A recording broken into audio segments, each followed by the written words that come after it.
Un des présidents même de ces pays africains qui avaient décidé d'agresser le Niger m'avait appelé pour nous dissuader de ne pas s'interférer dans cette situation. Et en son temps, il m'a demandé si toutefois on était au sérieux. Et je lui ai répondu si nous ne sommes pas au sérieux et tenter d'agresser le Niger, et vous allez voir la suite.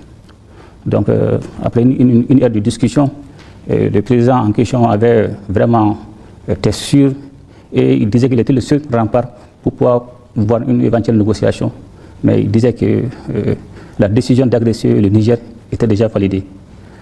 Donc c'est pour vous montrer jusqu'à quel point cette menace était réelle. Ensuite, il a essayé de m'expliquer que la situation du Niger était différente de la situation du Mali et du Burkina. Selon son terme, s'il laissait le président Bassoum à son temps, ça serait le tour de qui après? Bon, j'ai répondu simplement, si nous aussi on vous laisse agresser le Niger, ça serait le tour de qui après?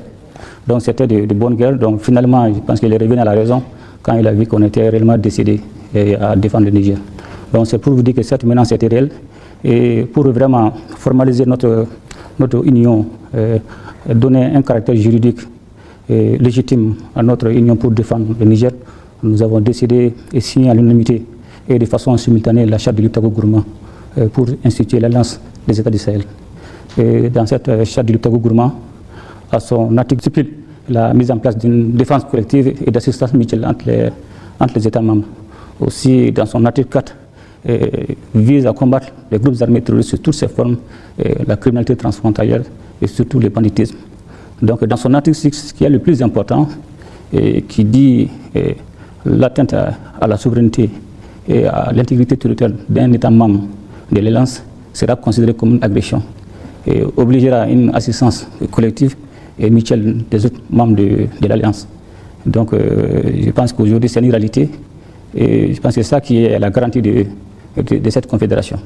Alors vous l'avez dit, c'est parti d'un pacte de défense nationale, mais aujourd'hui l'AES c'est 3D, diplomatie, défense et développement. Aujourd'hui vous êtes allé sur cette base. Nous allons commencer par le volet défense qui n'est pas de moindre au sein de la confédération.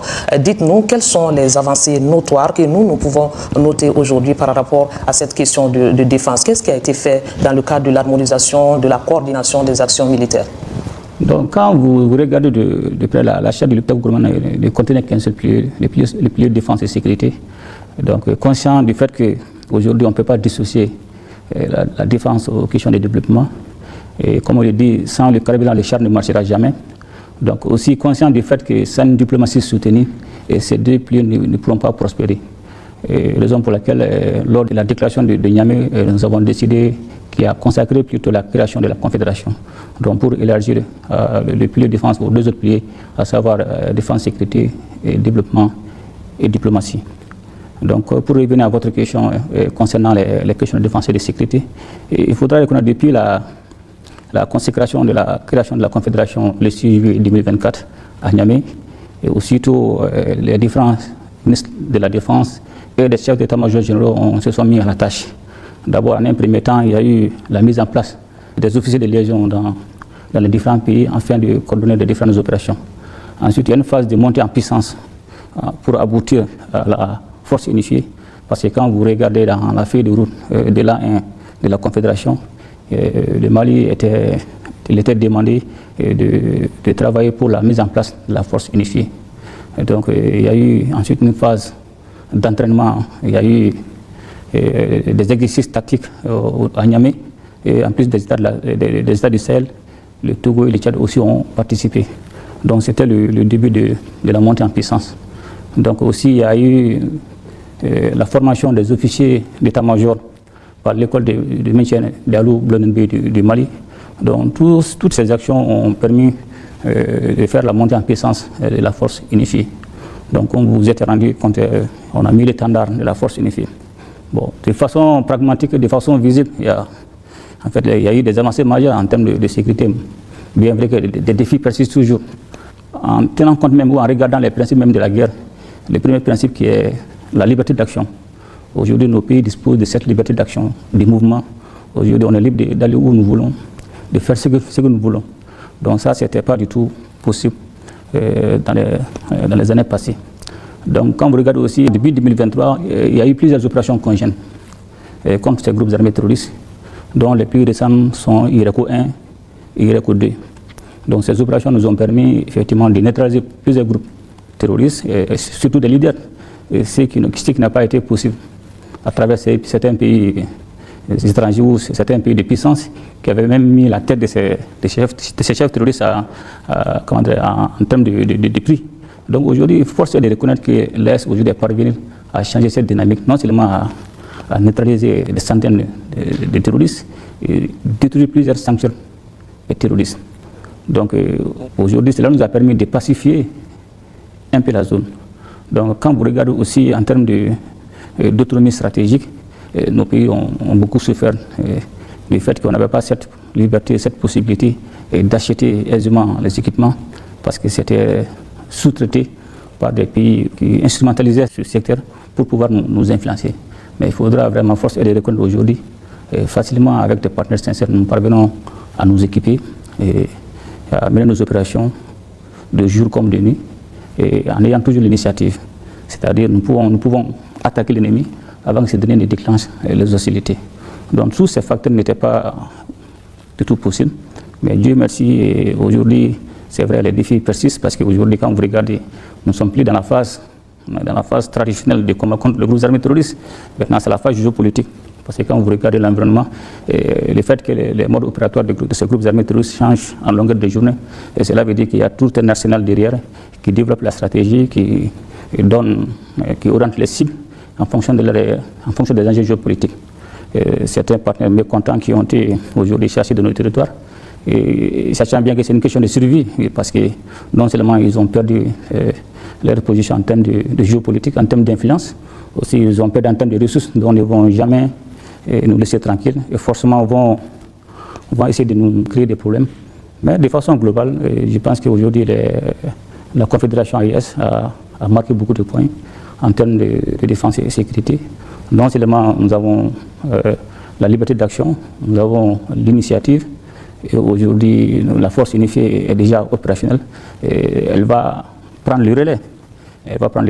C'est-à-dire depuis 2023, ces opérations étaient déjà en cours, mais il fallait maintenir une organisation plus simple, plus adaptée, pour que les différents ministres de la Défense et les chefs d'état-major généraux puissent se reposer un peu. Donc cette force unifiée, c'est la nouvelle dynamique pour continuer le combat contre les groupes armés terroristes. À vous entendre, Monsieur le Président, on est rassuré que la stratégie AES va s'adapter aux réalités du terrain. Exactement, c'est militaire en réalité. L'ennemi, c'est un jeu de cache-cache. L'ennemi va aussi faire la lecture de tout ce qu'on est en train de planifier. Donc on va changer de mode opératoire en fonction des enjeux ou des objectifs à atteindre. Donc comme nous aussi, on va pouvoir développer des modes opératoires pour les contrer. Mais c'est de bonnes guerres, c'est que sur le CT, nous devons nous préparer vraiment à développer encore des stratégies et surtout anticiper. Le problème, c'est l'anticipation. Alors, si nous parvenons à anticiper, nous allons pouvoir les neutraliser à temps et puis la paix va changer de camp. Mais toutefois, ce sont ces groupes armés qui ont l'initiative. Non seulement ça va perturber notre dispositif, ça va créer plus de peur au sein de nos populations. Donc moi je suis rassuré que nos populations n'étaient pas habituées à avoir certaines tensions dont les gens ne pensaient pas aujourd'hui s'attaquer à des citernes. Les gens n'ont jamais imaginé que cela pouvait arriver parce que les cibles qui étaient choisies, soit c'était des objectifs militaires. Mais aujourd'hui, compte tenu du fait qu'ils sont en perte de vitesse et qu'effectivement ces terroristes sont réellement harcelés, la donne a changé. Donc forcément, ils vont vouloir jouer sur le maillon faible, et qui est la population qui a les ressources stratégiques. Donc je pense que l'espoir est permis. Alors, Excellence, vous avez parlé tout à l'heure de partenariat et aujourd'hui c'est vraiment une évidence. La Confédération des États du Sahel a renforcé sa coopération militaire. Dites-nous un peu sur cette coopération. Donc, concernant la coopération militaire de l'Alliance des États du Sahel, avec certains partenaires sincères comme la Fédération de la Russie, la Turquie, la Chine, c'est une réalité. C'est des coopérations pragmatiques, c'est des coopérations de sincérité et surtout d'efficacité. Dans un partenariat, le plus important d'abord, c'est le respect mutuel. La façon dont chacun se regarde, la façon dont les uns et les autres sont traités et la façon dont chacun essaie de préserver ses intérêts. Donc je pense que le plus important aujourd'hui avec ces trois États, il y a d'autres partenaires, mais les plus stratégiques, ce sont ces trois États que je viens de citer. Vraiment, ces pays, il faudra les reconnaître, nous ont aidés dans les moments difficiles. Les moments où certains pays nous ont abandonnés et aussi étaient dans toujours cette dynamique de nous déstabiliser. Quand nous avons demandé l'appui de ces pays, effectivement, ils nous ont aidés. Ils nous ont aidés. Quand vous regardez aujourd'hui certains matériels dont nous disposons des équipements militaires, comme j'ai dit, vous avez tantôt avoir de l'argent, ce n'était pas du tout évident. C'est pas du tout évident. Et aujourd'hui, Dieu merci, nous sommes parvenus à nous procurer de ces matériels. Aussi, quand vous regardez souvent l'acquisition des matériels, souvent c'est des années. C'est des années de planification, souvent 2 ans, 3 ans. Mais dans l'urgence, dès que nous avons tout en parlé à ces présidents, ils ont très vite donné des instructions à leur gouvernement pour que nous puissions vraiment accéder. Les matériels qui sont en train de venir au Mali actuellement, c'était pas évident. Mais quand j'ai parlé au président Xi Jinping, il montre la nécessité et que nous sommes en guerre. Et devant tout le monde, il a aussi tout donné la priorité au Mali. Et ces instructions, il veille de façon scrupuleuse sur cette décision pour que ça puisse se réaliser. Et Dieu merci, aujourd'hui, c'est une réalité, les gens voient les matériels en train de venir. Donc c'est pour vous dire que c'est de la sincérité, c'est un partenaire pragmatique. Donc avec ces différents partenariats, en fait, nous sommes parvenus à changer la donne au niveau du Sahel en termes de lutte contre les groupes armés terroristes, en termes de réorganisation de nos armées. Alors ça nous permet d'introduire la question de diplomatie qui n'est pas de moindre, Monsieur le Président. Les États s'imposent par la diplomatie aujourd'hui. Nous avons constaté que l'AES parle d'une seule voix. C'est très important pour les États du Sahel pour pouvoir se faire entendre au niveau international. Dites-nous, quelle est l'harmonisation à ce niveau? Comment arrivez-vous à harmoniser vos points de vue et parler d'une même voix? Donc, effectivement, vous avez raison. Quand il y a eu la Confédération, la naissance de la Confédération, bon, certains ne nous prenaient pas au sérieux, mais aussi avec cette dynamique de nous diviser, de nous distraire. Donc il fallait comprendre cette stratégie et pouvoir aussi la contrer. Donc heureusement, on a vite compris et nous sommes préparés. Parce que la dynamique qui était en place, c'était de pouvoir faire en sorte que l'AES ne puisse pas exister. Donc même vous allez voir, même en termes d'invitation pour participer à certaines conférences, à certaines réunions, ils invitaient les gens individuellement. Donc nous avons essayé de mettre fin à ça. Si les 3 États sont invités par une organisation ou par un pays, nous avons demandé que ça soit sous le sceau de la Confédération. Donc ça, c'était un premier pas. Donc aussi, nous avons harmonisé notre vision, nos positions, quant au niveau des instances internationales ou sous-régionales. Lors des votes, ou si certains pays demandent notre appui, c'est dans le cas de l'AES. Donc on se concerte, on soutient un pays, puis on valide. Donc cela nous a vraiment permis de pouvoir s'imposer sur la scène internationale, parce que l'objectif final avec la Confédération, c'était non seulement de rendre la Confédération opérationnelle, mais surtout de faire en sorte que cette organisation puisse être un partenaire incontournable, non seulement sur le plan sous-régional, mais sur le plan international. Et je pense qu'aujourd'hui, c'est une réalité que l'Est est devenu irréversible, et c'était un partenaire fiable aussi, un partenaire incontournable. Donc vraiment, la diplomatie a joué son rôle, et nous allons continuer encore à renforcer davantage ses acquis. Alors, s'imposer sur le plan international n'est pas chose aisée. Alors comment l'AES répond-elle aux critiques extérieures? Vous savez, il n'y a pas d'amitié, il n'y a pas... C'est la guerre des intérêts, c'est des conflits de positionnement. Tout est lié souvent à des questions de ressources. Donc ces pays qui autrefois s'accaparaient aisément de nos ressources et essaient toujours de nous mettre dans des conditions misérables. Et la dynamique a changé avec les autorités de l'AES, parce qu'aujourd'hui nous nous inscrivons dans la dynamique de défendre tout ce qui est notre souveraineté, de défendre les intérêts de nos peuples. Et ces intérêts sont forcément aujourd'hui liés aux ressources stratégiques, tout ce qui est l'or, tout ce qui est le lithium, tout ce qui est gaz, tout ce qui est uranium. Donc c'est le schéma de cette dynamique. Nous avons demandé un partenariat gagnant-gagnant, mais ceux qui pensaient chaque fois nous traiter des pays misérables ont très vite compris, ils se sont très vite rendus compte que c'est eux qui sont misérables et c'est eux qui sont pauvres. Donc c'est de bonnes guerres, je ne les en veux pas s'ils défendent les intérêts comme tout pays doit défendre ses intérêts, mais ils ne vont pas lâcher, il ne faut pas se cacher la face, ils vont toujours tenter de nous créer des narratifs, non seulement pour jouer sur nos réputations, c'est comme on le dit, c'est la guerre d'influence et de manipulation, c'est des questions géopolitiques. Quand vous regardez en termes d'influence, en ce moment, ils parlent de soft power, hard power. C'est-à-dire qu'ils vont pouvoir vous influencer par la manière douce, soit à travers tout ce qui est l'éducation, tout ce qui est la culture. Ils peuvent aussi saper votre réputation, comme cela se passe actuellement, avec les critiques, la campagne des informations, le tourisme médiatique. Ça, c'est une façon effectivement d'influencer et de manipuler. Mais aussi, il y a l'autre aussi qui est hard power. Ça veut dire que, vous avez vu, il y a une puissance actuellement dans sa politique de sécurité nationale a prévu d'agresser pour défendre ses intérêts. Donc, s'ils ont leur intérêt dans votre pays, si ça ne marche pas, ils sont capables de vous agresser. C'est pour vous dire qu'en termes de défense d'intérêt, il n'y a pas d'état d'âme. Donc, ces critiques, nous devons les comprendre et non seulement faire face, et pour que nous, le plus important, ce sont nos populations. Et ce sont nos populations aujourd'hui qui nous soutiennent, et c'est notre raison de vivre, et c'est notre raison de défendre toutes ces questions de souveraineté. Donc nous ne devons pas avoir peur de ces critiques.